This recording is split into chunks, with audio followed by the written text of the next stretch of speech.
Sam is over here with his mandolin, and he's got Stephen Bojan from his group, and they're going to pick and sing another tune for us here. What would you like to do, Sam? Let's do, Stephen and I'll do, I guess right now with the mandolin guitar, kind of the modern day Homer and Jethro. I wish.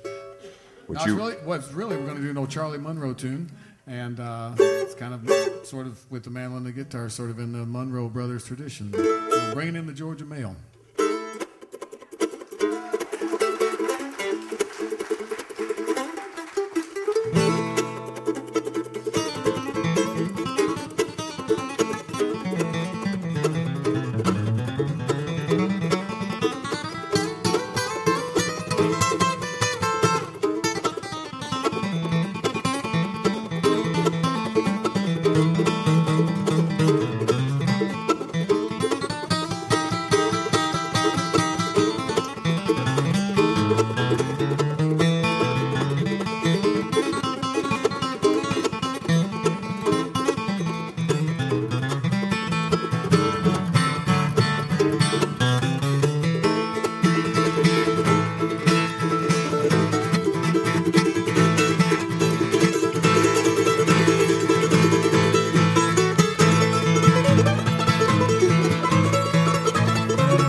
WSM Worldwide tonight at WSMOnline.com. That's Sam Bush with the mandolin doing the lead singing there, and Stephen Mogen with the guitar and doing the tenor harmony and wearing out the guitar on that too, bringing in the Georgia Mail. And Sam was about ready to toss his instrument into the audience here tonight.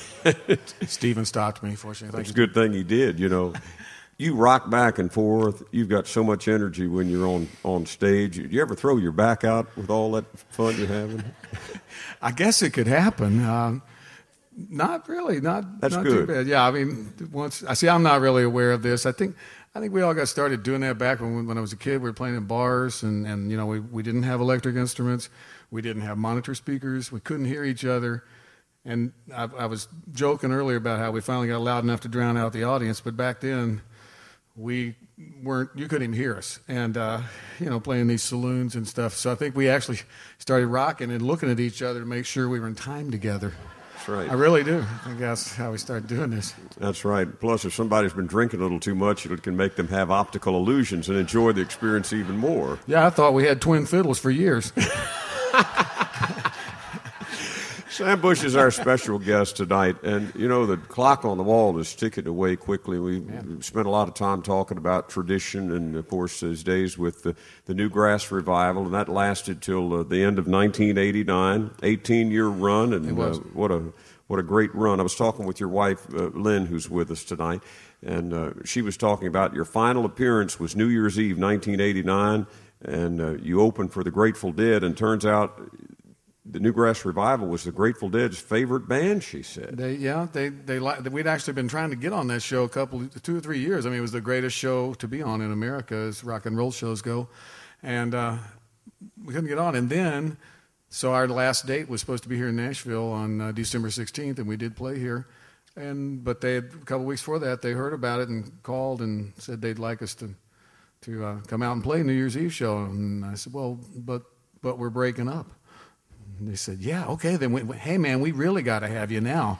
So you didn't want us when we were together. What's the deal? Thanks a lot. Where were you when we needed you? Well, I got to say, you know, if you're going to end a band to get to play on, you know, one of the best shows in America that night, it was really a great way to do it. Yes, because we played about 8 o'clock. So we didn't actually make it into 1990. That was New Year's Eve, 89. And then we played, then Bonnie Raitt played, and then the Grateful Dead. What a way to close out a great decade and a great chapter in music, and certainly in your career too.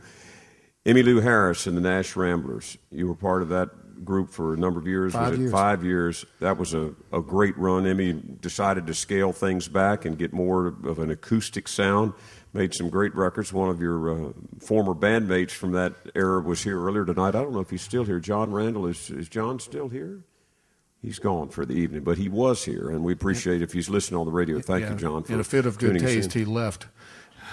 But the Nash Rambler Band, I mean, it was such 18 years in the Newgrass Revival and a partnership band. It's sometimes, you know, you have to vote on everything, you know. So I think I was just at the time the band broke up, I was thinking I wouldn't even be going on the road. I thought maybe I'd concentrate on playing session work here in Nashville. But Emmylou called up with the idea of getting a band going in a more acoustic setting because she had sung for a long time over an electric band, and she simply wanted to sing over a quieter setting while still having the drive and stuff. And so that was, although I had met John Randall Stewart way back yonder. His dad was a friend of Courtney Johnson's. And so I probably met his father the summer of the year he was born, and up in Kentucky in 1969. Then Larry Atamanyuk, the drummer, I knew him from playing in the great band with Peter Rowan called Sea Train. And then we used to play on Thursday nights down here in Nashville, some in the 80s. Larry had come down and was hanging out with Peter.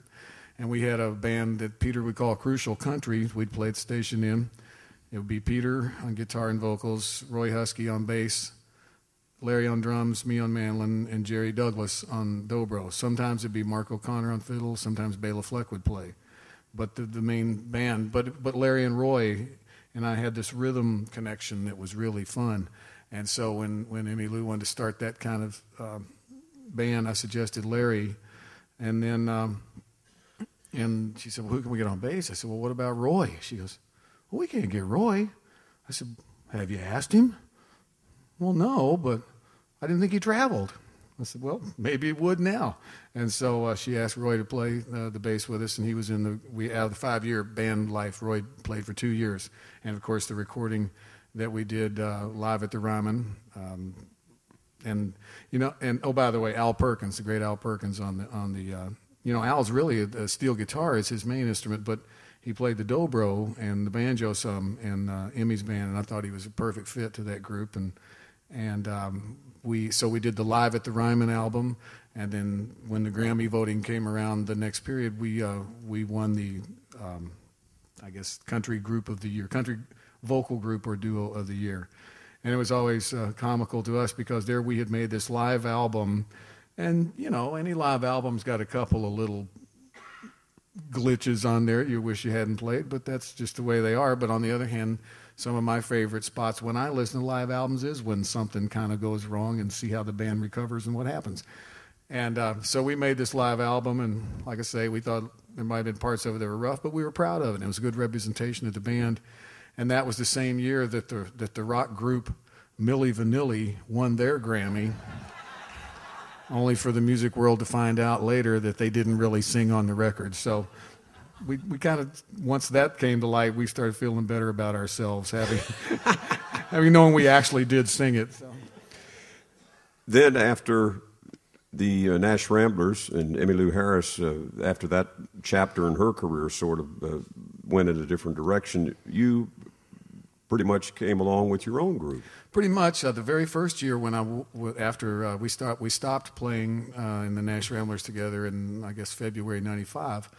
And my old friend Bela Fleck, who spent the last 9 years of the Newgrass Revival as our banjo player, he asked me if I wanted to go on the road with his band, the Flecktones, just to augment their group that had gotten down to a trio. And so that was such a different thing to go from, because Emmylou's band, I felt like we were a country band that had bluegrass kind of instruments, but I really felt like we were really a country band. And quite traditional, too. Yeah, definitely. And but then after that, to go play for, I guess, 86 shows one year with the Flecktones, and they're highly progressive and plugged in, jazz rock, electric. And so it was kind of like, out of playing with Emmylou, I had really learned to love singing more than ever. And she taught me more ways about singing and how I didn't have to, maybe I was singing too loudly sometimes and I wasn't getting as much out of my voice as I could if I'd learned to sing a little differently. And she was a great coach for me. And so then after singing with her and also with Emmylou, I learned you don't have to hit the audience over the head with intensity every song, as I've been known to love to do. And so it's nice to give the audience a breath and let the audience relax with you and enjoy a song that isn't so hard driving. So learned a whole new appreciation for music. And then with the Flecktones, it was back into heavy-duty, improvisational, hard-hitting high-energy music. High-energy music with some of the highest-tech musicians I would ever play with. And so after that, I kind of wanted to take those two sort of inspirations, and when I got back to making my own music again, to have fun with improvising on instrumental music, but also just to let some songs be these pretty songs that are just ones that you can enjoy, and maybe a song. I've always wondered if the mark of a great song isn't when you can just you're walking down the street and you hear somebody walk past you whistling a tune or singing a song. Well, it's made its mark, and so I've been trying to think about those kind of songs for a long time now. Well, that's a great approach to music, and there's also a lot of other side projects that you're involved in with your own group now. I mean, aside from your own group. Now, how many years have you had your own band now, Sam? Well, really, we've been going since one form or another since '96. Wow. So, like about 14 years then. Wow. Where's the time going? I don't know, but it's moving. Fun. Well, it is moving fast. It's kind of like we really travel for a living. What we do is we travel, and then we get out and play music a couple hours as our reward. Right. We'll go take a ride somewhere. Yeah. Hey, you want to take a ride to Colorado? Okay. Sure. Anything under 8 hours, piece of work. Yeah, right. Mind if we leave at midnight like we normally do? Oh, it'd be just fine. Yeah. In a car. Sure. No problem. You buy the gas, okay? Be fine. You buy the burgers? I'll take it. Good. We're there, dude. road talk. Forgive us, please. We've been there and done it a little bit. Want to ask you about some of the special projects that you're involved in, too, because you're working with other configurations of people. You and Jerry Douglas have done things for a lot of years, and Edgar Meyer, different people. Talk briefly about that, if you would, too. Well, some of all that comes from a group that we had. We made one record around '89. The band was called Strength in Numbers, and it was an all-instrumental group. Mark O'Connor on the fiddle, Bela Fleck banjo, Jerry Douglas dobro, Edgar Meyer bass, and myself on mandolin. And we composed all the tunes where I think Bela and Mark figured out if one band member wrote a song with the other four members, if everybody did that, we would have 10 co-written tunes. I swear it makes sense. And so we did it that way, and it was a total collaboration all the way across the board, and we're still really proud of that record. So out of that, I mean, Bela, he'll make his instrumental records, and he hires Jerry and I and Edgar sometimes. Edgar and Jerry and I have done touring band projects where it's just the three of us. And it's pretty interesting because, I mean, with dobro, bass, and mandolin, you might not think it gets very full, but I think the timing is responsible for making it feel full. And plus, Edgar, coming primarily from the world of classical music, he's taught us about how it's okay to make things so quiet that they're almost hard to hear sometimes, that has its own beauty. And slow it down. Yes. And to make, yes, Edgar, I mean, the musicians I just mentioned, I mean, they can play faster than anyone I know, but also there's nothing more beautiful than when Jerry Douglas just plays a nice, slow, pretty melody. And so that's always a joy to be around. We have a little sidebar band. We play out in Telluride, Colorado at the Bluegrass Festival. This will be our, third or fourth time to do it. We're going to close the festival out this year. And we've played there so much they just call us the house band. And it's you're like a god at Telluride, Colorado. Telluride, Colorado is in southwest Colorado, and it's a beautiful spot in the world to go. And they have this wonderful festival. They've been having it out there, 30 years maybe? Yeah, this will be the 37th Telluride, and it'll be my 36th consecutive. Wow. And it's huge, and it draws all kinds of music people.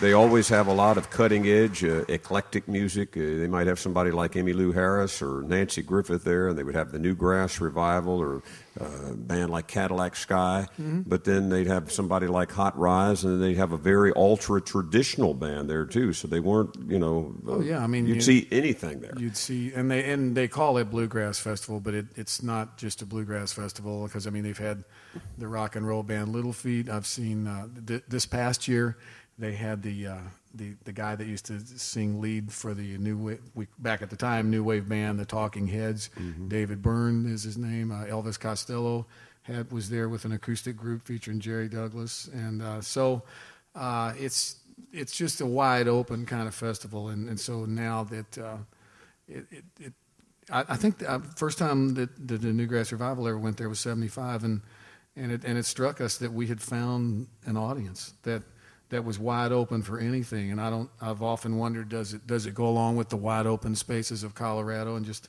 the whole general attitude of the people that... Well, it's a largely younger audience out there, and it is really an interesting place to go because they might have come there to have seen the Newgrass Revival, but if Earl Scruggs or Bill Monroe came there or Ralph Stanley came there, they would listen to them with open ears and open minds, and they would get it. It might take them a little while, but oftentimes not too long, and it's like... This is cool. Oh, no, they very much enjoy it. Ralph Stanley has played out there. Bill Monroe played there a couple of times. Just one crazy memory I have of Bill Monroe playing there, mine and Lynn's room at this certain condo hotel. I didn't think much about it. I just knew I was going to get up and get a cup of coffee, so I had my robe on, and that was it, and opened the door, and everybody's sitting there having breakfast, and there's Bill Monroe sitting there in his total stage outfit. All we could do was look at each other. Great stories. They really are. This is a fascinating man, as I'm sure you'll agree, and I hope that if you get the opportunity that you'll go out and see he and his full band. in concert someplace or see him in various settings. I mean, he's at home on any stage he's at, whether it's scaled down like here tonight with just he and Stephen Mogen from his group playing guitar, or whether it's a full band, whether they're playing acoustic or if they got their pickups on their instruments and they're plugged in. And you never know how things are going to turn, but you'll have fun because he has fun. And he's a very compelling man. He knows where it all came from. He's making his own mark and has made his own mark, and he's continuing to make a mark. And I want to give you a pat on the back and say congratulations. The state of Kentucky just honored you, your hometown, Bowling Green, Kentucky. They have designated that, this, I hope I'm saying this right, correct me on this if I'm wrong, as the birthplace of newgrass. They are. And this has just passed legislation there in the Commonwealth Kentucky Congress, and you got an award on this, didn't you? A proclamation? Well, they got a proclamation. Yes, I got one of those too. Yeah, apparently the governor just signed a week ago. So Lynn and I hope that we apparently it won't be long. We'll hopefully go up to the governor's office and get to visit with him and have the official signing in. So yeah, it's pretty amazing for a kid that grew up outside of Bowling Green, and just thanks to my parents, I got off the tobacco and cattle farm and got to play music for a living. Well, you're a Bowling Green kid that did good and did exceptionally good, and those who know where you came from know that you've never forgotten where you came from, which is always a nice thing. And I think that's one thing that Kentucky appreciates about you. You're a member of the Kentucky Music Hall of Fame, which is yes. You're in very prestigious company there with people from all walks of the entertainment community, people that have been honored right. there. And you went in there a couple of years back, I know, and what a great thing. What's on the horizon for Sam Bush? What is on the horizon? Well, I'd like to improve as a player and singer, to be honest. That's one thing I'd like to see happen. Well, just this month, for instance, later in the month, I will be playing with the great Levon Helm from the band, and he brings his ramble to the rhyme. Actually, this coming Saturday night, I'll be up in Woodstock, New York, playing with Levon, and I'm also going to go up there to make a new instruction tape for the Homespun Company. On mandolin tape, a mandolin instruction. And then Sunday, I guess it is. Looks like I just, thanks to Dierks Bentley and John Randall, just played my slide mandolin on a new Dierks tune that they're going to make a video of. So I'm going to appear, I guess, in a video with Dierks Bentley on Sunday, which really looks a lot like, what I envisioned Dierks and his dad would look like standing together. But he's a fine fellow and a great musician. And so going to do that. And then, like I said, later in the month, I believe it's the 21st of April, will be with the Ramble at the Ryman, they'll call it, with Levon Helm.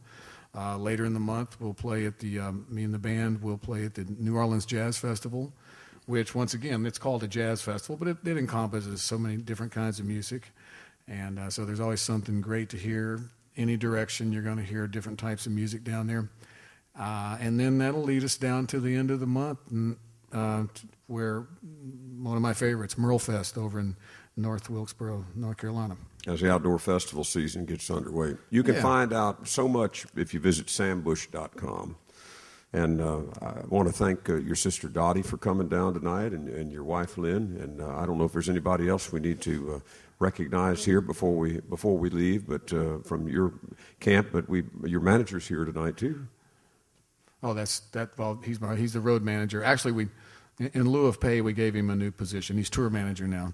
Okay. Rob Stokes from Louisville, Kentucky. We appreciate him being with us here tonight. We appreciate you giving of your time and taking a couple of hours out of your Monday to come down here and do this. I told your wife earlier, I really think a book about your life and what you've done would be a great thing. And she said, well, he's still a work in progress. I said, yes, and you'll always be a work in progress. That's just the way you are. But, what you've seen, what you've witnessed, what you've contributed thus far is so important to music overall, and especially to the acoustic world and the direction you've taken things and the inspiration that you've been to others, and you give back by donating your time to charitable causes.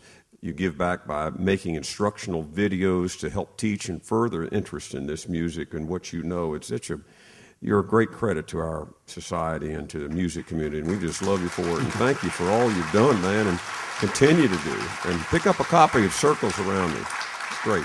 Thanks, Eddie. Thank you for being with us tonight, Sam. It's been fun. Well, it's my pleasure, and one of my fun things about living in Nashville is riding around at night listening to your show, Eddie, because, I mean, I learn something every time I turn on the radio, and I'm a student of music and musicians and who played on what and everything, and I always learn something, and you've made this town better, and we appreciate it. Thank you.